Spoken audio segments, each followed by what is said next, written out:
राहुल गांधी, रणदीप सिंह सुरजेवाला, अजय माकन जैसे कांग्रेसी नेताओं के बाद अब ट्विटर ने कांग्रेस का आधिकारिक ट्विटर हैंडल लॉक कर दिया है।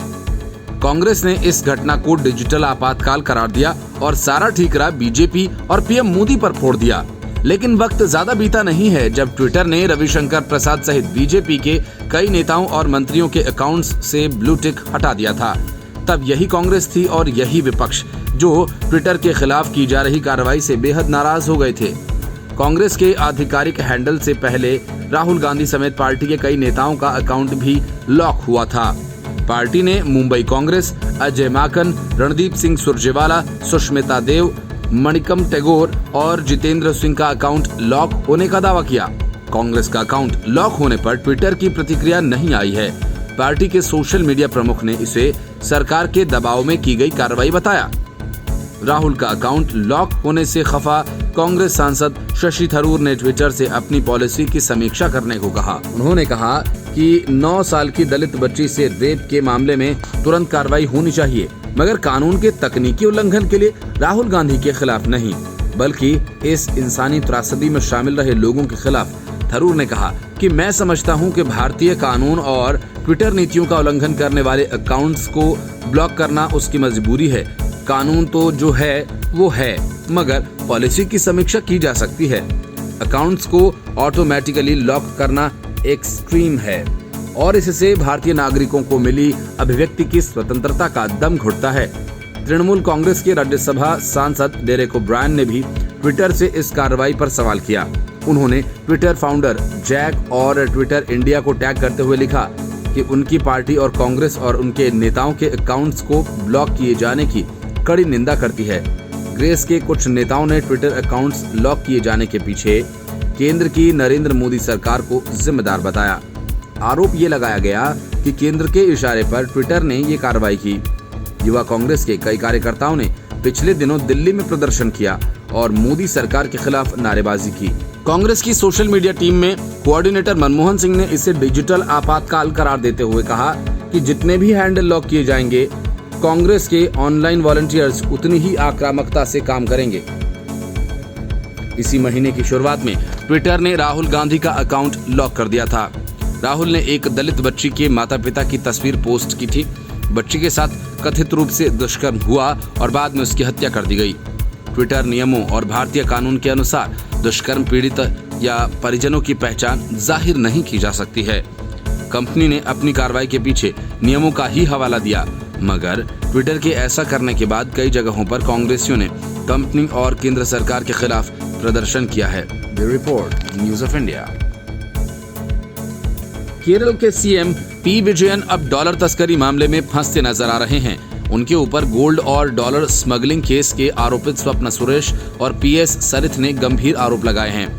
पी विजयन यूएई से लाखों अमेरिकी डॉलर का बंडल अपने साथ लेकर जाने वाले थे, लेकिन वह बंडल गलती से वहीं छूट गया। इसी वजह से इस मामले की पोल खुल गई। कस्टम विभाग को दिए अपने बयान में आरोपितों ने बताया कि केरल के मुख्यमंत्री पिनरई विजयन 2017 में संयुक्त अरब अमीरात की अपनी यात्रा के दौरान यूएई डॉलर का बंडल लेकर जाने वाले थे। जिसने ये जानकारी दी है उसका नाम पीएस सरिथ है। पीएस सरिथ के अनुसार स्वप्ना ने उन्हें कॉल किया था। विजयन के संयुक्त अरब अमीरात के लिए रवाना होने के बाद कॉल पर सरिथ ने कहा था कि सीएम एक पैकेट अपने साथ ले जाना भूल गए हैं और महावाणिज्यिक दूत चाहते हैं कि वह उसे अपने साथ ले जाएं। सरिथ ने बताया कि सामान्य प्रशासन विभाग के एक कर्मचारी ने सचिवालय में उन्हें वो पैकेट दिया था। जिज्ञासावश सरिथ ने उस पैकेट को एक्सरे मशीन में डाला तो पता चला कि उसमें करेंसी और कुछ अन्य चीजें हैं। सीमा शुल्क विभाग के मुताबिक वाणिज्यिक दूतावास के पूर्व कर्मचारी पीएस सरिथ ने पिछले साल अक्टूबर में इसको लेकर बयान दिया था। दरअसल कस्टम डिपार्टमेंट गोल्ड स्मगलिंग के मामले की जांच कर रहा था, तो उसी दौरान विभाग को कॉन्सुलेट के पूर्व फाइनेंशियल हेड खालिद मोहम्मद अल शौकरी ने अवैध तरीके से 1,90,000 अमेरिकन डॉलर करीब 1,40,96,100 भारतीय रुपए के बारे में जानकारी दी थी। इसके अलावा कस्टम डिपार्टमेंट ने डॉलर के अवैध निर्यात के मामले में पिछले महीने 29 जुलाई 2021 को 6 लोगों को कारण बताओ नोटिस जारी किया था, जिसमें सीएम विजयन के खिलाफ दावे का उल्लेख किया गया था। मामले में सबूतों के आधार पर फैसला सुनाए जाने से पहले शौकरी, सरिथ, स्वप्ना सुरेश, तत्कालीन वाणिज्यिक दूतावास में कार्यकारी सचिव और विजयन पी शिवशंकर के पूर्व प्रधान सचिव सहित 6 लोगों को 30 दिन के भीतर अपना जवाब दाखिल करने के लिए कहा गया है। स्वप्ना सोने के तस्करी के मामले में भी आरोपित है। सीपीएम नेता और पूर्व विधानसभा अध्यक्ष पी श्रीराम कृष्णन का नाम भी डॉलर की तस्करी के मामले में सामने आया था। हालांकि उन्होंने कहा कि सीमा शुल्क ने उन्हें कोई नोटिस जारी नहीं किया था। श्री राम कृष्णन ने ये कहा कि सीमा शुल्क मेरे बयान के और मेरी बेगुनाही के बारे में आश्वस्त है, नहीं तो वे मुझे भी नोटिस देते।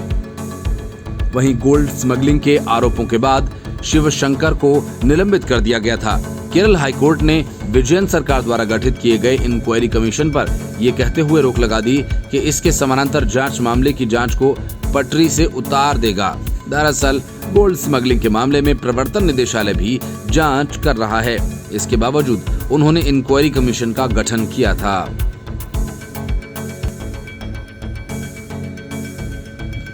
Report news of India. Sharad Pawar की पार्टी के बड़े नेता और महाराष्ट्र के पूर्व गृह मंत्री अनिल देशमुख की मुश्किलें लगातार बढ़ रही हैं।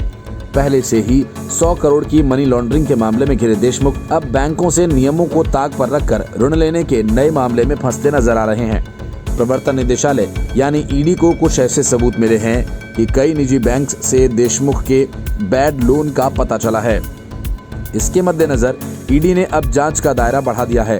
सूत्रों का कहना है कि अनिल देशमुख ने प्रक्रिया का उल्लंघन कर बैंकों से ऋण लिया और रकम को उन कंपनीज में स्थानांतरित किया जिन पर देशमुख के परिवार का मालिकाना हक है। कुछ कंपनीज की जांच से ये पता चला कि इसमें कुछ असली तो कुछ शेल कंपनीज हैं। इसके सबूत मिलते ही जांच का दायरा बढ़ाते हुए ईडी अब ये पता लगा रही है कि बैंकों से कर्ज दिलाने में देशमुख को किन लोगों से मदद मिली और इस रकम का कहां इस्तेमाल हुआ। मुंबई के पब और बार और रेस्टोरेंट से हर महीने 100 करोड़ की वसूली के आरोप में देशमुख को गृहमंत्री पद से इस्तीफा देना पड़ा था। उन पर ये आरोप मुंबई के पूर्व पुलिस आयुक्त परमबीर सिंह ने लगाया था। उसके बाद बॉम्बे हाईकोर्ट के आदेश पर सीबीआई इस मामले की जांच कर रही है। ईडी ने भी देशमुख के खिलाफ मनी लॉन्ड्रिंग का मामला दर्ज कर 4 करोड़ से अधिक की संपत्ति जब्त की। इस बीच ईडी 4 बार देशमुख को पूछताछ के लिए तलब कर चुकी है, लेकिन वह हाजिर नहीं हुए। संजीव पलांडे लगभग 20 सालों से बड़े नेताओं के साथ काम कर रहे हैं। वो इस बार देशमुख के साथ पर्सनल सेक्रेटरी के तौर पर काम कर रहे थे। इसी बीच मार्च के महीने में मुंबई पुलिस के पूर्व पुलिस कमिश्नर परमबीर सिंह ने महाराष्ट्र के मुख्यमंत्री उद्धव ठाकरे को एक खत लिखकर शिकायत की थी कि वो पूर्व पुलिस अधिकारी सचिन बर्जे के माध्यम से पैसों की वसूली करवा रहे हैं। अपने खत में परमबीर सिंह ने बताया कि देशमुख अपने सरकारी निवास ज्ञानेश्वरी मीटिंग लेकर पुलिस अधिकारी को हर महीने बार और होटल से कम 100 करोड़ रुपए की वसूली करने के आदेश दे चुके हैं। उन्होंने ये भी कहा कि सचिन बर्जे को देशमुख का संरक्षण मिला हुआ था। सिंह ने यह भी कहा कि आपको बताना चाहता हूं कि महाराष्ट्र सरकार के गृह मंत्री अनिल देशमुख ने सचिन बर्जे को कई बार अपने आधिकारिक बंगले में बुलाया और उगाही करने के लिए आदेश दिए। इस दौरान उनके पर्सनल सेक्रेटरी मिस्टर पलांडे भी वहां पर मौजूद रहे थे। पुलिस अधिकारियों के साथ जब भी इस तरह की मीटिंग्स होती थीं, तब पलांडे वहां पर मौजूद होते थे। इसके अलावा इस बात की जानकारी शिंदे को भी होती थी। ईडी के सूत्रों ने बताया अब तक इस मामले में 10 बार मालिकों के बयान दर्ज कर लिए गए हैं, जिसमें पता चला कि इन लोगों ने अब तक 4 करोड़ रुपए इकट्ठा कर देशमुख के पीए और पीएस को पहुंचाए हैं, जिसके बाद वो पैसे शेल कंपनीज के अकाउंट में डाइवर्ट किए गए और फिर वो पैसे देशमुख के करीबियों के बैंक अकाउंट्स में वापस आए। ईडी ने 24 जून को मुंबई पुलिस के डीसीपी राजू भुजबल का बयान दर्ज किया गया और फिर छापेमारी के सिलसिले की शुरुआत हुई। Bureau report news of India. Rahul Gandhi विपक्ष के सांसदों के साथ सड़क पर उतरे और सरकार पर ताबड़तोड़ आरोप लगाए कि राज्यसभा में सांसदों की पिटाई हुई, धक्का मुक्की हुई और न जाने क्या क्या हुआ। लेकिन राहुल गांधी और सड़कों पर उछल रहे विपक्ष की सारी पोल सरकार ने खोलकर सामने रख दी। केंद्र सरकार के 8 मंत्रियों ने साझा प्रेस कॉन्फ्रेंस कर विपक्ष पर जोरदार पलटवार किया। मॉनसून सत्र के आखिरी दिन राज्यसभा में हुए हंगामे को लेकर सरकार ने पक्ष रखा। केंद्रीय मंत्री पीयूष गोयल, अर्जुन मेघवाल, धर्मेंद्र प्रधान, भूपेंद्र यादव, वी मुरलीधरन, अनुराग ठाकुर, मुख्तार अब्बास नकवी और प्रहलाद जोशी ने प्रेस वार्ता में विपक्ष के आरोपों को सिरे से खारिज किया और उन्हें झूठ बताया। सूचना और प्रसारण मंत्री अनुराग ठाकुर ने कहा कि विपक्ष को न तो जनता के हित, न ही टैक्स पेयर के पैसों की और न ही संवैधानिक मूल्यों की फिक्र थी। जो घटा वो बहुत ही शर्मनाक था। उन्होंने कहा कि विपक्ष घड़ियाली आंसू बहाने की जगह देश से माफी मांगे। विपक्ष का रवैया शर्मसार करने वाला और अराजकता भरा था। ठाकुर के बाद संसदीय कार्य मंत्री प्रहलाद जोशी ने कहा कि हमने हर रोज बात करने की कोशिश की थी, हम चर्चा करेंगे। सदन के पहले दिन जब मंत्रियों का परिचय कराना था वह तक नहीं हुआ और विपक्ष ने काम में रुकावट डाली। जोशी ने कहा विपक्ष देश से माफी मांगे, हम हर मुद्दे पर चर्चा के लिए तैयार थे। विपक्ष ने कई बिल पास नहीं होने दिए और वह चर्चा से भागा। जोशी ने कहा कि हमें धमकी दी गई कि अगर ओबीसी बिल पास होने के बाद कोई और विधेयक पास कराने की कोशिश की जाएगी तो परिणाम और ज्यादा बुरा हो जाएगा। और अब वह कह रहे हैं कि बिल हंगामों के बीच पास हो गया। कांग्रेस के पूर्व अध्यक्ष राहुल गांधी के बयान पर जोशी ने कहा कि लोकसभा राज्यसभा में इन दलों का क्या व्यवहार था यह पूरा देश देख रहा है। मेरी मांग है कि अगर वह सदन की गरिमा और लोकतंत्र का सम्मान करते हैं तो वह माफी मांगे। जोशी ने कहा कि राज्यसभा में जो हुआ इसके लिए हम चेयरमैन से मांग करते हैं कि सख्त से सख्त कार्रवाई की जाए ताकि किसी भी सरकार को ऐसा कृत्य दोहराने से पहले 4 बार सोचना पड़े। केंद्रीय मंत्री पीयूष गोयल ने कहा कि हम आज बहुत पीड़ा के साथ आपके सामने आए हैं। दोनों सदनों को चलने नहीं दिया गया। राज्यसभा में विपक्ष का जो व्यवहार रहा उससे आज पूरे सदन की गरिमा टूटी है। चेयरमैन की डिग्निटी को भी कम किया गया। शुरू से ही इनका मंशा स्पष्ट था कि यह सत्र खराब करना है। गोयल ने कहा कि सदन से सस्पेंड होने के बाद 6 सांसदों का मोबाइल से शीशा तोड़ना और महिला मार्शल को नुकसान पहुंचाना निंदनीय है। अगस्त की घटना के संदर्भ में गोयल ने कहा कि जिस तरह से रूल बुक चेयर की ओर फेंकी गई, अगर वहां चेयरमैन बैठे होते तो उनको नुकसान हो सकता था। सेक्रेटरी जनरल को भी चोट लग सकती थी। चेयरमैन और सेक्रेटरी जनरल पर कातिलाना हमला किया गया। गोयल ने कहा कि विपक्षी सांसदों ने जो मार्च का नाटक किया वह सिर्फ इसलिए था ताकि उनके खिलाफ कार्रवाई न हो पाए। उन्होंने कहा कि ओबीसी विधेयक पर भी राजनीतिक कारणों से विपक्ष शांत रहा। गोयल ने मांग की कि सांसदों के खिलाफ कार्रवाई हो। इससे पहले राहुल गांधी और कई अन्य विपक्षी दलों के नेताओं ने राज्यसभा में कुछ महिला सांसदों के साथ कथित धक्का मुक्की की घटना को लोकतंत्र की हत्या करार दिया और इस मुद्दे को पेगासस जासूसी मामला और केंद्रीय कृषि कानून के मुद्दों को लेकर सरकार के खिलाफ प्रदर्शन किया। राहुल ने यह आरोप लगाया कि राज्यसभा में सांसदों की पिटाई की गई और इस संसद सत्र में देश के 60% लोगों की आवाज को दबाया गया, अपमानित किया गया तथा विपक्ष को जनता के मुद्दे उठाने का मौका नहीं दिया गया। इस दौरान विपक्षी दलों ने संसद से विजय चौक तक एक मार्च निकाला। Bureau report, news of India. Rahul Gandhi कहते हैं कि मार्शलों ने सांसदों को पीटा, महिला सांसद के साथ बदतमीजी की गई।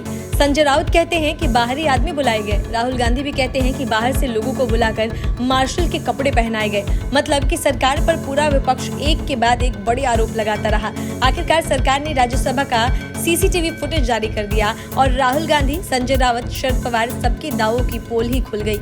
इस वीडियो में राहुल गांधी और विपक्ष के दावे के उलट कांग्रेस सांसद ही महिला मार्शलों से बदसलूकी करते दिख रहे हैं। वीडियो में साफ दिख रहा है कि कांग्रेस सांसद मार्शलों को बार बार धक्का दे रहे हैं। महिला सांसदों को तो महिला मार्शलों की कॉलर तक पकड़ती देखा जा सकता है।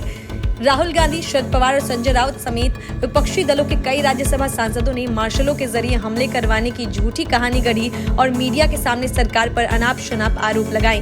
पवार ने कहा कि उन्होंने अपने संसदीय जीवन में ऐसी स्थिति कभी नहीं देखी, तो राउत ने कहा कि सरकार ने राज्यसभा में मार्शल लॉ लागू कर दिया। एनसीपी चीफ शरद पवार समेत तमाम विपक्षी नेताओं का आरोप है कि सरकार ने सदन में दर्जनों मार्शल बुलाकर विपक्षी सांसदों पर हमले करवाए और लोकतंत्र का गला घोंट दिया। हालांकि सरकार के मंत्रियों ने प्रेस कॉन्फ्रेंस करके विपक्ष के आरोपों पर पलटवार किया। वाणिज्य एवं उद्योग मंत्री पीयूष गोयल ने कहा कि विपक्षी सांसदों की धक्का मुक्की में महिला मार्शल को चोट लगी है। वहीं संसदीय कार्य मंत्री प्रहलाद जोशी ने विपक्ष पर सरकार को धमकाने का आरोप लगाया। उन्होंने कहा कि विपक्ष ने विधेयक पास करवाने की कोशिश करने पर 9 अगस्त के हंगामे से भी ज्यादा अराजक स्थिति पैदा करने की धमकी दी। राज्यसभा में 9 अगस्त को कांग्रेस के एक सांसद टेबल पर चढ़ गए और रूल बुक फेंक दिए। वहीं बाकी सदस्यों ने नारे लगाए और जमकर हंगामा किया। आम आदमी पार्टी के सांसद संजय सिंह ने तो जमीन पर बैठकर खूब नारेबाजी की। राहुल गांधी ने जंतर मंतर पर विपक्ष के धरने के दौरान कहा कि राज्यसभा में विपक्षी सांसदों के साथ मारपीट की गई। उन्होंने कहा कि हमारे देश के इतिहास में कल पहली बार राज्यसभा के सदस्यों के साथ बदसलूकी हुई और उन्हें पीटा गया। यह लोकतंत्र की हत्या है। कांग्रेस सांसद छाया वर्मा ने भी दावा किया कि पुरुष मार्शलों ने महिला मार्शलों को आगे करके हमें पीछे धकेलने की कोशिश की। उन्होंने कहा कि हमने कुछ नहीं किया। हालांकि जब उनसे सवाल किए गए तो छाया वर्मा ने अपनी बात से पलटते हुए कहा कि कुछ महिला सांसदों को मार्शल ने धक्का दिया। वहीं कांग्रेस सांसद कुमार केतकर ने राहुल गांधी का बचाव करते हुए कहा कि उनके पास कुछ न कुछ सबूत जरूर होगा। उन्होंने कहा कि राहुल गांधी झूठ नहीं बोलते। Bureau report, news of India.